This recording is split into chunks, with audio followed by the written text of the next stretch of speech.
श्रीमद्भागवत महापुराण दसम स्कंध अथ षष्ठो अध्याय पूतना उद्धार। श्री सुखदेव जी कहते हैं, परीक्षित, नंद बाबा जब मथुरा से चले तब रास्ते में विचार करने लगे कि वसुदेव जी का कथन झूठा नहीं हो सकता। इससे उनके मन में उत्पात होने की आशंका हो गई। तब उन्होंने मन ही मन भगवान ही शरण हैं, वे ही रक्षा करेंगे, ऐसा निश्चय किया। पूतना नाम की एक बड़ी क्रूर राक्षसी थी। उसका एक ही काम था, बच्चों को मारना। कंस की आज्ञा से वह नगर, ग्राम और अहीरों की बस्तियों में बच्चों को मारने के लिए घूमा करती थी।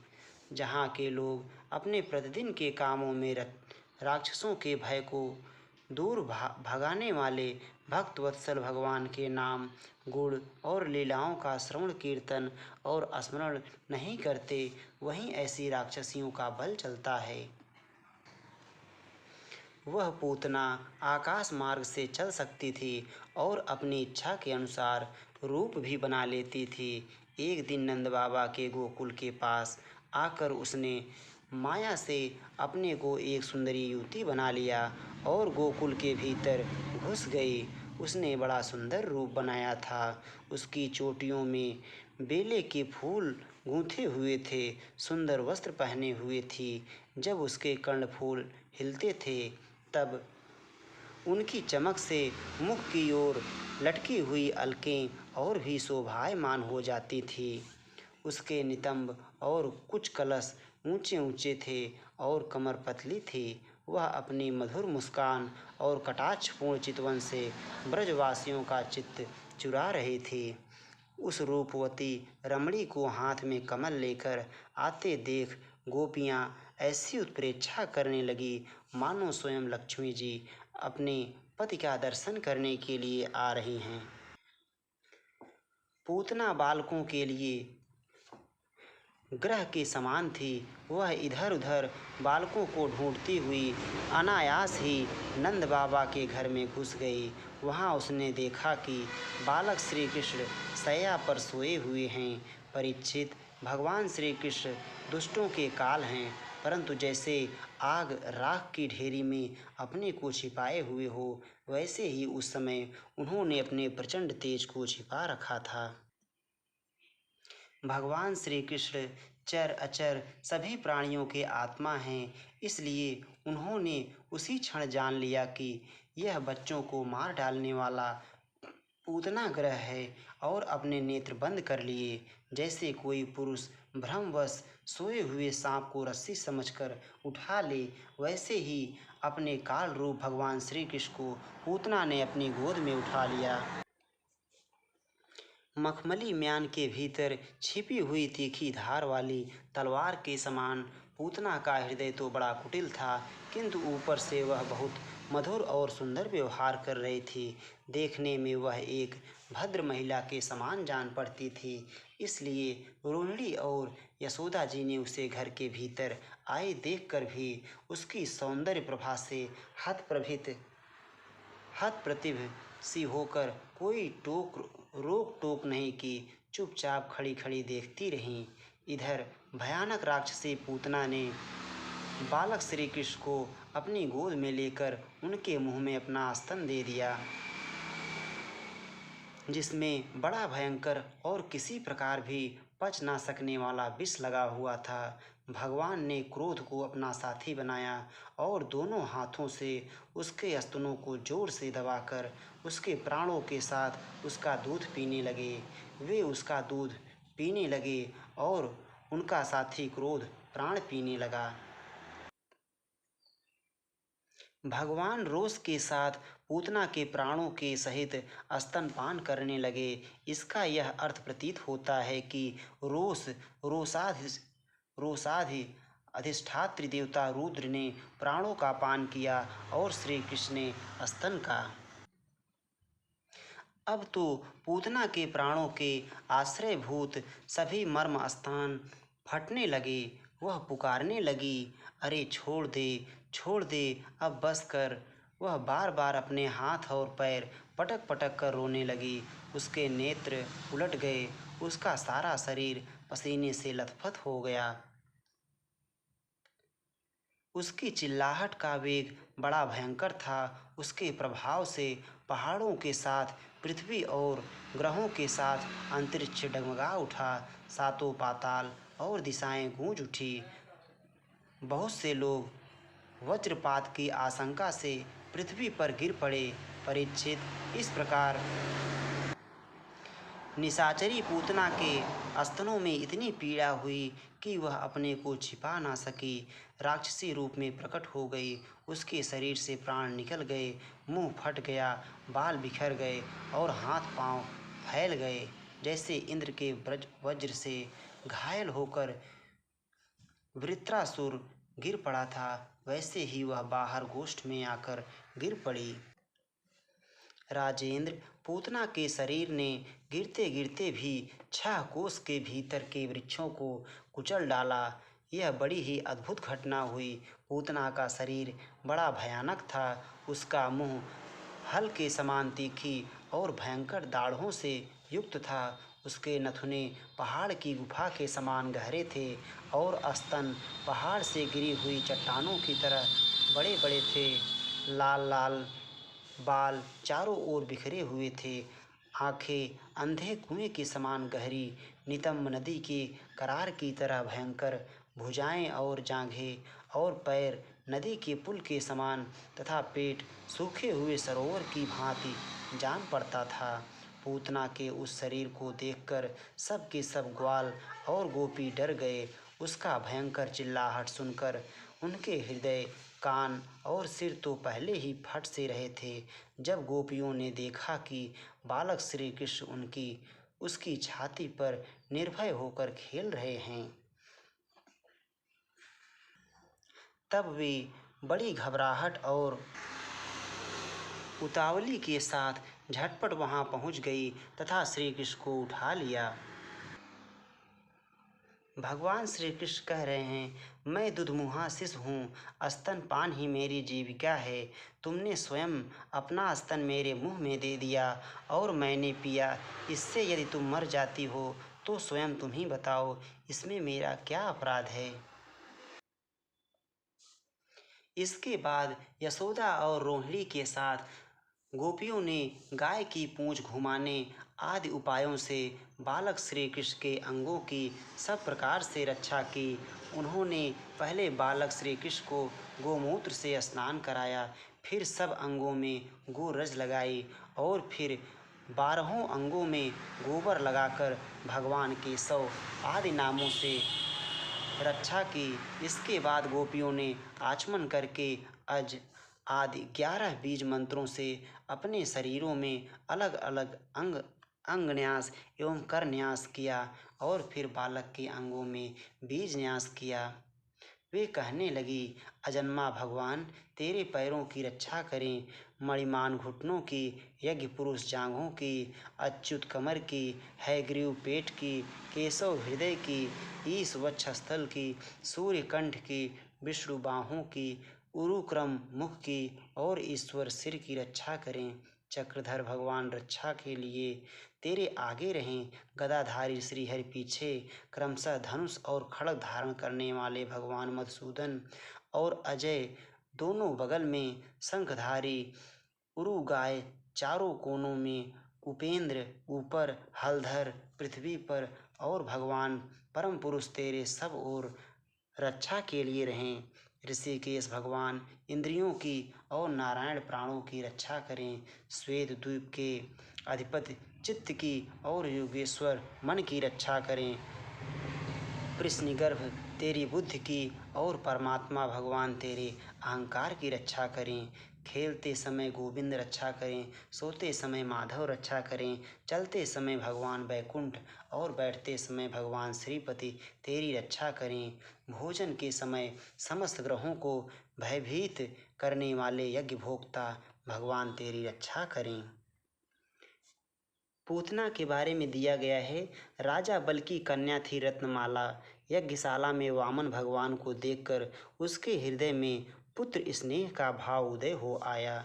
वह मन ही मन अभिलाषा करने लगी, यदि मुझे ऐसा बालक हो और मैं उसे स्तन पिलाऊं तो मुझे बड़ी प्रसन्नता होगी। वामन भगवान ने अपने भक्त बल की पुत्री के इस मनोरथ का मन ही मन अनुमोदन किया। वही द्वापर में पूतना हुई और श्री कृष्ण के स्पर्श से उसकी लालसा पूर्ण हुई। डाकिनी, राक्षसी और कूष्मांडा आदि बाल ग्रह, भूत, प्रेत, पिशाच, यक्ष, राक्षस और विनायक, कोटरा, रेवती, ज्येष्ठा, पूतना, मातृका आदि शरीर, प्राण तथा इंद्रियों का नाश करने वाले उन्माद, पागलपन एवं अपस्मार, मृगी आदि रोग स्वप्न में देखे हुए महान उत्पात, वृद्धि ग्रह और बाल ग्रह आदि ये सभी अनिष्ट भगवान विष्णु का नामोच्चारण करने से भयभीत होकर नष्ट हो जाएं। इस प्रसंग को पढ़कर भावुक भक्त भगवान से कहता है, भगवान, जान पड़ता है आपकी अपेक्षा भी आपके नाम में शक्ति अधिक है, क्योंकि आप त्रिलोकी की रक्षा करते हैं और नाम आपकी रक्षा कर रहा है। श्री सुखदेव जी कहते हैं, परीक्षित, इस प्रकार गोपियों ने प्रेम पास में बंधकर भगवान श्री कृष्ण की रक्षा की। माता यशोदा ने अपने पुत्र को स्तन पिलाया और फिर पालने पर सुला दिया। इसी समय नंद बाबा और उनके साथी गोप मथुरा से गोकुल में पहुँचे। जब उन्होंने पूतना का भयंकर शरीर देखा तब वे आश्चर्यचकित हो गए। वे कहने लगे, यह तो बड़े आश्चर्य की बात है। अवश्य ही वसुदेव के रूप में किसी ऋषि ने जन्म ग्रहण किया है, अथवा संभव है वसुदेव जी पूर्व जन्म में कोई योगेश्वर रहे हों, क्योंकि उन्होंने जैसा कहा था वैसा ही उत्पात यहाँ देखने में आ रहा है। तब तक ब्रजवासियों ने कुल्हाड़ी से पूतना के शरीरों को टुकड़े टुकड़े कर डाला और गोकुल से दूर ले जाकर लकड़ियों पर रखकर जला दिया। जब उसका शरीर जलने लगा तब उसमें से ऐसा धुआं निकला जिसमें से अगर किसी सुगंध आ रही थी, क्यों ना हो भगवान ने जो उसका दूध पी लिया था, जिससे उसके सारे पाप तत्काल ही नष्ट हो गए थे। पूतना एक राक्षसी थी। लोगों के बच्चों को मार डालना और उनका खून पी जाना, यही उसका काम था। भगवान को भी उसने मार डालने की इच्छा से ही स्तन पिलाया था। फिर भी उसे वह परम गति मिली जो सत्पुरुषों को मिलती है। ऐसी स्थिति में जो परब्रह्म परमात्मा भगवान श्री कृष्ण को श्रद्धा और भक्ति से माता के समान अनुराग पूर्वक अपने प्रिय से प्रिय वस्तु और उनको प्रिय लगने वाली वस्तु समर्पित करते हैं, उनके संबंध में तो कहना ही क्या है। भगवान के चरण कमल सबके वंदनीय, ब्रह्मा, शंकर आदि देवताओं द्वारा भी वंदित हैं। वे भक्तों के हृदय की पूंजी हैं।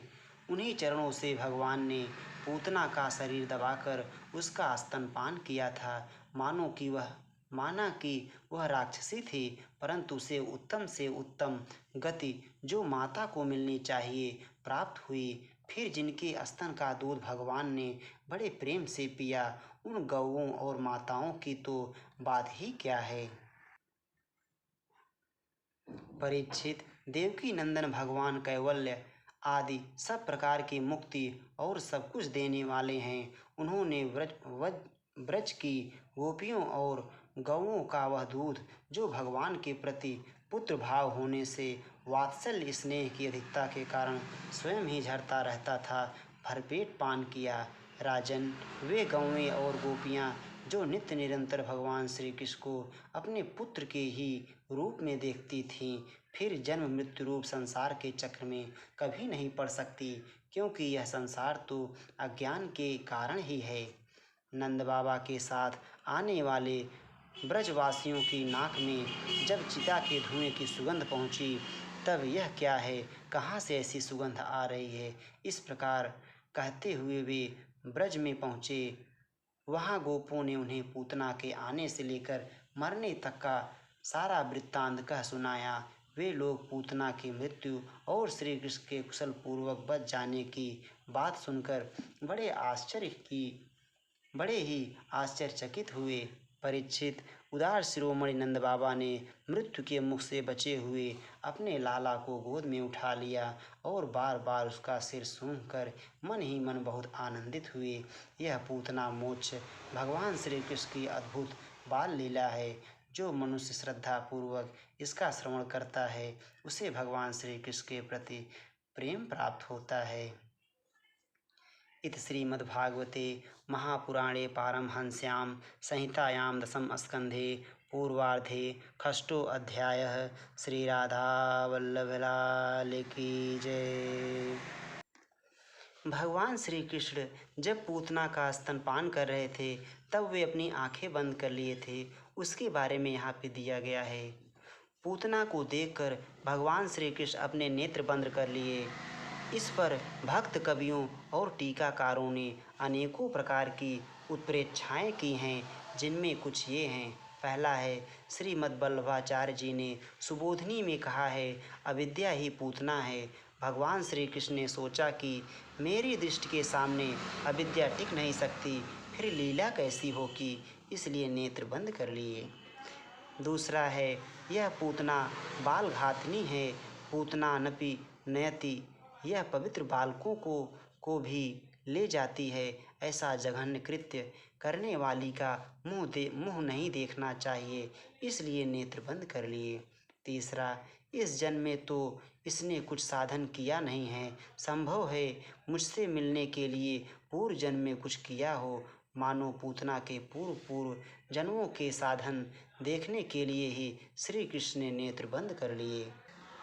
चौथा, भगवान ने अपने मन में विचार किया कि मैंने पापिनी का दूध कभी नहीं पिया है। अब जैसे लोग आंख बंद करके चिरैते का काढ़ा पी जाते हैं, वैसे ही इसका दूध भी पी जाऊं, इसलिए नेत्र बंद कर लिए। पांचवा, भगवान के उदर में निवास करने वाले असंख्य कोटि ब्राह्मणों के जीव यह जानकर घबरा गए कि श्याम सुंदर पूतना के स्तन में लगा हलाहल विष पीने जा रहे हैं। अतः उन्हें समझाने के लिए ही श्री कृष्ण ने नेत्र बंद कर लिए। छठा, श्री कृष्ण शिशु ने विचार किया कि मैं गोकुल में यह सोच कर आया था कि माखन मिश्री खाऊंगा, सो छठी के दिन ही विष पीने का अवसर आ गया। इसलिए आंख बंद करके मानो शंकर जी का ध्यान किया कि आप आकर अपना अभ्यस्त विष पान कीजिए, मैं दूध पीऊँगा। सातवां, श्री कृष्ण के नेत्रों ने विचार किया कि परम स्वतंत्र ईश्वर इस दुष्टा को अच्छी बुरी चाहे जो गति दे दें, परंतु हम दोनों इसे चंद्रमार्ग अथवा सूर्य मार्ग दोनों में से एक भी नहीं देंगे। इसलिए उन्होंने अपने द्वार बंद कर लिए। आठवां, नेत्रों ने सोचा पूतना के नेत्र हैं तो हमारी जाति के, परंतु ये इस क्रूर राक्षसी की शोभा बढ़ा रहे हैं, इसलिए अपने होने पर भी ये दर्शन के योग्य नहीं हैं, इसलिए उन्होंने अपने को पलकों से ढक लिया। नवां, श्री कृष्ण के नेत्रों में स्थित धर्मात्मा निमि ने उस दुष्टा को देखना उचित ना समझकर नेत्र बंद कर लिए। दसवां, श्री कृष्ण के नेत्र राजहंस हैं, उन्हें बकी पूतना के दर्शन करने की कोई उत्कंठा नहीं थी, इसलिए नेत्र बंद कर लिए। 11वां, श्री कृष्ण ने विचार किया कि बाहर से तो इसने माता का सा रूप धारण कर रखा है, परंतु हृदय में अत्यंत क्रूरता भरे हुए है। ऐसी स्त्री का मुँह न देखना ही उचित है, इसलिए नेत्र बंद कर लिए। 12वां, उन्होंने सोचा कि मुझे निडर देखकर कहीं यह ऐसा ना समझ जाए कि इसके ऊपर मेरा प्रभाव नहीं चला और फिर कहीं लौट ना जाए, इसलिए नेत्र बंद कर लिए। 13वां, बाल लीला के प्रारंभ में पहले पहल स्त्री से ही मुठभेड़ हो गई, इस विचार से विरक्तिपूर्वक नेत्र बंद कर लिए। 14, श्री कृष्ण के मन में यह बात आई कि करुणा दृष्टि से देखूंगा तो इसे मारूंगा कैसे, और उग्र दृष्टि से देखूंगा तो यह अभी भस्म हो जाएगी। लीला की सिद्धि के लिए नेत्र बंद कर लेना ही उत्तम है, इसलिए नेत्र बंद कर लिए। 15, यह धात्री का वेश धारण करके आई है। मारना उचित नहीं है, परंतु यह और ग्वाल बालों को मारेगी, इसलिए इसका यह वेश देखे बिना ही मार डालना चाहिए। इसलिए नेत्र बंद कर लिए। 16वां बड़े से बड़ा अनिष्ट योग से निवृत्त हो जाता है। उन्होंने नेत्र बंद करके मानो योग दृष्टि संपादित की। 17 पूतना यह निश्चय करके आई थी कि मैं ब्रज के सारे शिशुओं को मार डालूंगी, परंतु भक्त रक्षापरायण भगवान की कृपा से ब्रज का एक भी शिशु उसे दिखाई नहीं दिया और बालकों को खोजती हुई वह लीला शक्ति की प्रेरणा से सीधी नंदालय में आ पहुंची। तब भगवान ने सोचा कि मेरे भक्त का बुरा करने की बात तो दूर रही, जो मेरे भक्त का बुरा सोचता है उस दुष्ट का मैं मुँह नहीं देखता। ब्रज बालक सभी श्री कृष्ण के सखा हैं, परम भक्त हैं। पूतना उनको मारने का संकल्प करके आई है, इसलिए उन्होंने नेत्र बंद कर लिए। 18 पूतना अपनी भीषण आकृति को छिपाकर राक्षसी माया से दिव्य रमणीय रूप बनाकर आई है। भगवान की दृष्टि पड़ने पर माया रहेगी नहीं और इसका असली भयानक रूप प्रकट हो जाएगा। उसे सामने देखकर यशोदा मैया डर जाए और पुत्र की अनिष्टाशंका से कहीं उनके हठात प्राण निकल जाएं, इस आशंका से उन्होंने नेत्र बंद कर लिए। 19 पूतना हिंसापूर्ण हृदय से आई है, परंतु भगवान उसकी हिंसा के लिए उपयुक्त दंड न देकर उसका प्राण वध मात्र करके परम कल्याण करना चाहते हैं। परंतु समस्त सद्गुणों के भंडार हैं, उनमें धृष्टता आदि दोषों का लेस भी नहीं है, इसलिए पूतना के कल्याणार्थ भी उसका प्राण वध करने में उन्हें लज्जा आती है। इस लज्जा से ही उन्होंने नेत्र बंद कर लिए। 20वां भगवान जगत पिता हैं, असुर राक्षस आदि भी उनकी संतान ही हैं, पर वे सर्वथा उच्छृंखल और उद्दंड हो गए हैं, इसलिए उन्हें दंड देना आवश्यक है। स्नेहमय माता पिता जब अपने उच्छृंखल पुत्र को दंड देते हैं तब उनके मन में दुख होता है, परंतु वे उसे भय दिखलाने के लिए उसे बाहर प्रकट नहीं करते। इसी प्रकार भगवान भी जब असुरों को मारते हैं तब पिता के नाते उनको भी दुख होता है, पर दूसरे असुरों को भय दिखलाने के लिए वे उसे प्रकट नहीं करते। भगवान अब पूतना को मारने वाले हैं, परंतु उसकी मृत्युकालीन पीड़ा को अपनी आंखों देखना नहीं चाहते, इसी से उन्होंने नेत्र बंद कर लिए। 21 छोटे बालकों का स्वभाव है कि वे अपनी माँ के सामने खूब खेलते हैं, पर किसी अपरिचित को देखकर डर जाते हैं और नेत्र मूंद लेते हैं। अपरिचित पूतना को देखकर इसीलिए बाल लीला बिहारी भगवान ने नेत्र बंद कर लिए। यह उनकी बाल लीला का माधुर्य है। श्री राधा वल्लभ लाल की जय।